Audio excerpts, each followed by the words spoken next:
నా ప్రభువును రక్షకుడును ఆయన యేసు క్రీస్తు జీవం గల నామములో మీ అందరికీ శుభములు తెలియజేస్తున్నా. బాగున్నారా? ఈ దినాన యోహాను సువార్త 5వ అధ్యాయము 6వ వచనం ప్రకారము స్వస్థపడగోరుచున్నావా? సహోదరి సహోదరుడా, ఏ వ్యాధి బాధలోనున్నా, ఎటువంటి అనారోగ్య స్థితిలో ఉన్నా నేడు స్వస్థపడగోర్చున్నావా అని ప్రభువు మీతోనే మాట్లాడుతున్నాడు. అయితే ఈ దినాన స్వస్థత చేయుటకు, మీకు స్వస్థత కలిగించుటకు దేవుడు మీకు అనుమతినిస్తున్నాడు. దేవుడు మీతోటి ఈ వ్యాధి బాధల్లో జోక్యం కలుగు చేసుకోవటకు ఆయన ఇష్టపడుతున్నాడు.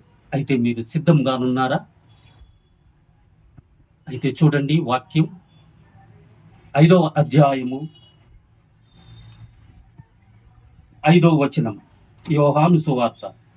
అక్కడ 38 ఏండ్ల నుండి వ్యాధి గల ఒక మనుష్యుడుండెను. యేసు వాడి పడియుండుట చూచి వాడప్పటికి బహుకాలము నుండి ఆ స్థితిలోనున్నాడని ఎరిగి, స్వస్థపడగోరుచున్నావా అని వాని అడుగగా, ఆ రోగి, అయ్యా, నీళ్లు కదిలింపబడినప్పుడు నన్ను కోనేటిలోని దించుటకు నాకు ఎవడునూ లేడు గనుక నేను వచ్చినంతలో మరి ఒకడు నాకంటే ముందుగా దిగునని ఆయనకు ఉత్తరం ఇచ్చెను. యేసు, నీవు లేచి నీ పరుపెత్తుకొని నడవమని వానితో చెప్పగా, వెంటనే వాడు స్వస్థత నొంది తన పరుపెత్తుకొని నడిచెను. హల్లెలూయా. యేసు ఒక్క మాట చెబితే చాలు స్వస్థత పడతావు. ఒక్క మాట ఇస్తే చాలు, నీవు ఎటువంటి వ్యాధి బాధలో నుంచినైనా నీవు స్వస్థత పడటానికి నీవు సిద్ధంగా ఉంటే ఎప్పుడే నేను దేవుడు స్వస్థపరచబడటానికి ఆయన సిద్ధంగా ఉన్నాడు. ఈ ఎడల సహోదరి సహోదరా, సిద్ధంగా ఉండండి. 38 సంవత్సరముల నుండి ఆ కోనేటి దగ్గర పడి ఉన్నాడు. ఎవరు కూడా లేరు, నా అంటూ ఎవరు లేరు. ఆ పడి ఉన్న వాడిని ఎవరో తీసుకొచ్చి 38 సంవత్సరాల క్రితం అక్కడ విడిచిపెట్టి వెళ్ళిపోయారు. ఇంకా వీడితో పాటు అనేకులు ఉన్నారు. వ్యాధులు గలవారు, గుడ్డివారు, అంధులు, ఊచకాలు వారు, ఊచ చేతులు వారు, వ్యాధిగ్రస్తులు అనేక మంది గుంపులుగా అక్కడ పడి ఉన్నారు. అందులో వీడు కూడా ఒకడు. అయితే వారందరికీ ఎవరో ఒకరు తోడుగా ఉన్నారేమో. వీడికైతే ఎవడునూ లేడు. అందరూ ఉండి కూడా ఏకాకి అయి ఉన్నావా? వీడిని తీసుకుని వచ్చారు, అక్కడ పడేశారు. 38 సంవత్సరముల నుండి వేచి ఉన్నాడు. దేవదూత వస్తున్నారు, దిగి నీళ్లను కదిలిస్తున్నారు. ఆ శబ్దం వింటున్నాడు. వీడు ఆ కోనేటిలోకి వెళ్ళబోయే లోపే వేరొకరు ఆ కోనేటిలో దిగి స్వస్థత నొందుతున్నారు. అందరూ ఉన్న అనాథు అయి ఉన్నావా? నిన్ను ఎవరు కూడా వ్యాధి బాధల నుంచి నిన్ను తప్పించటం లేదా? నీ ఆర్థిక అవసరతల్లో నుంచి నిన్ను ఎవరు విడిపించటం లేదా? అందరూ ఉన్న ఏకాకివా? అందరూ ఉన్న ఒంటరి దానవా, ఒంటరి వాడవా? అయితే ప్రభు నిన్నే అడుగుతున్నాడు ఈ పూట, స్వస్థపరచున్నావా?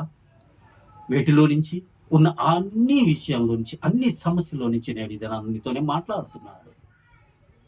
యేసు క్రీస్తు అదిగో ఆ గొర్రెల ద్వారము నుండి ఆయన ఈ రోగి దగ్గరికి వచ్చి ఉన్నాడు. గొర్రెల ద్వారము అనగా ఆనాటి దినాలలో ఆ దేవదూత దిగి వచ్చి ఆ దేవదూత నీళ్ళని కలిగించినప్పుడు కోనేటిలో వాడు ఎవడైతే ముందుగా దిగి ఉన్నాడో వాడు స్వస్థత పరచబడి, వాడు ఒక గొర్రెను తీసుకుని వచ్చి ఆయనకు కృతజ్ఞత అర్పణగా ఆ గొర్రెను బలి ఇచ్చేవాడు. ఎవరైతే స్వస్థపడి ఉన్నారో వారందరూ కూడా కృతజ్ఞత అర్పణలుగా గొర్రెల ద్వారం నుంచి గొర్రెలు తీసుకుని వచ్చి, ఆ గొర్రెల ద్వారము అనగా బలి ఇవ్వటానికి తీసుకుని వచ్చినటువంటి మార్గము, ద్వారము గొర్రెల ద్వారము. ఆ ద్వారంలో నుంచి వచ్చే ప్రతి గొర్రె కూడా బలి అవటానికి సిద్ధపడినటువంటి గొర్రె.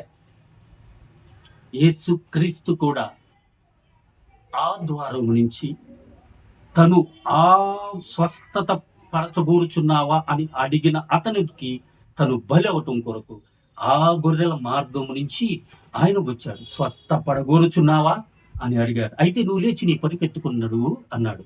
అయితే ఏదైనా నీవు ఏమి ఎత్తుకొని లేచి నడవాలి? నీ ఆత్మస్థైర్యమును, నీ విశ్వాసమును, నీ పరిశుద్ధతను ఎత్తుకుని నడువు. నీవు ఖచ్చితంగా స్వస్థత పడతావు సహోదరి సహోదరుడా. ఆ గొర్రెల మార్గము నుంచి యేసు వచ్చి ఆడిని స్వస్థపరిచి ఆయన బలి అయిపోయి ఉన్నాడని లోతైన ఆధ్యాత్మికమైనటువంటి విషయాన్ని వాక్య లేఖనం ద్వారా మనకు తెలియ తెలియచేసి ఉన్నాడు దేవుడు.